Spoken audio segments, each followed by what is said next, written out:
Hi, Walter Rauschenbusch, page 19, Christianity and the Social Crisis. Still meditating on the influence of the Old Testament upon the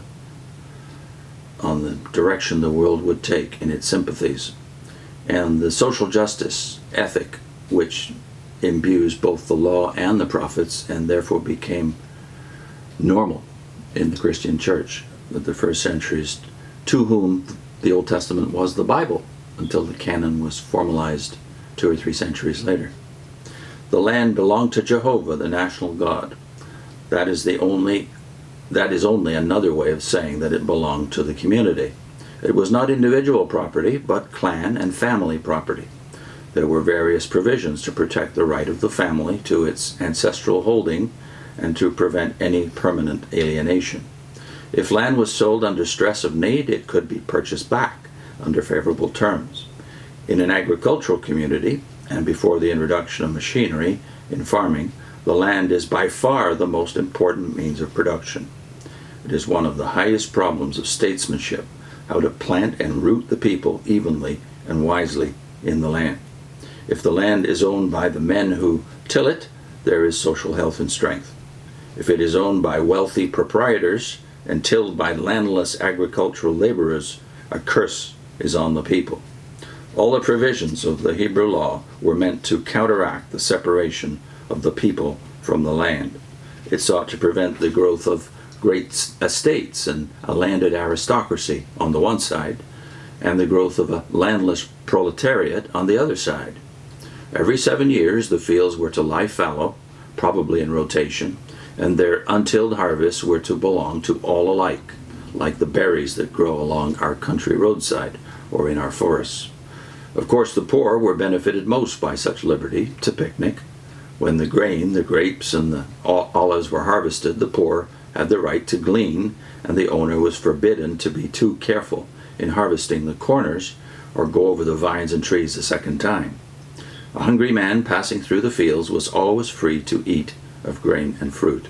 These provisions doubtless were based on ancient customs, which in turn were remnants of primitive communism in land, a lingering recognition that the entire community has rights in the land which limit those of the individual owner. This right of the hungry man to help himself was not like the coin flung to a beggar in pity. It was the claim of joint ownership. It was his right. There is a fundamental moral distinction between the two things. The laborer was to be paid at sundown. That recognizes the importance of prompt payment of wages, for which modern labor legislation has had to contend. The principle for which the 8-hour movement and the early closing movement now agitate was embodied in the Sabbath law. The Decalogue emphatically throws the protection of that law over those whose labor force was most in danger of being exploited, the slaves, the immigrant stranger, and the beasts of burden. It was quite within the bounds of human nature for the frugal farmer to send them to work while he sent himself to rest. Hence they are especially enumerated. The earliest form of the Sabbath law is the most purely humane in its wording. That thine ox and thine ass and the son of thy handmaid and the sojourner may be refreshed. That is Exodus 23 verse 12. I'll put a list of the scriptures that Rauschenbusch is referencing in the description of the video. In a non-capitalistic community, loans would usually be asked only to relieve need, and therefore no advantage was to be taken of a neighbor's necessities by making his distress profitable. Interest was forbidden, so that debt could not breed more hopeless debt. This also counteracted the tendency to inequality in mobile capital. If an Israelite, through debt or misfortune, became slave to another, he was not a pariah, but was still to be treated as a member of the family, with a right to share in the family feasts. His servitude was not to become perpetual, and when its term was over, he was to be loaded with gifts that he might have a start in shifting for himself. A fugitive slave was to be protected. Israel had no fugitive slave law. There is no record of any slave riots or of any burning slave question in its history. Thus the law, like the preaching of the prophets, manifests a striking sympathy for the poorer classes and an unflagging respect for their equal humanity. The manhood of the poor was more sacred to it than the property of the rich. That's a sentence worth repeating. The manhood of the poor was more sacred to it, that is the law, than the property of the rich.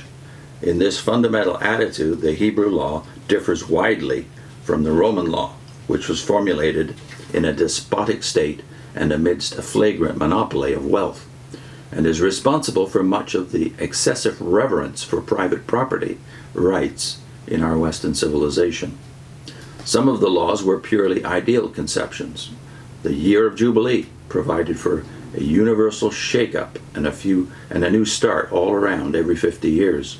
It was to restore the slave to liberty and the peasant to his land, and lift to the saddle again those families that had been thrown by a stumble in some gopher hole of misfortune.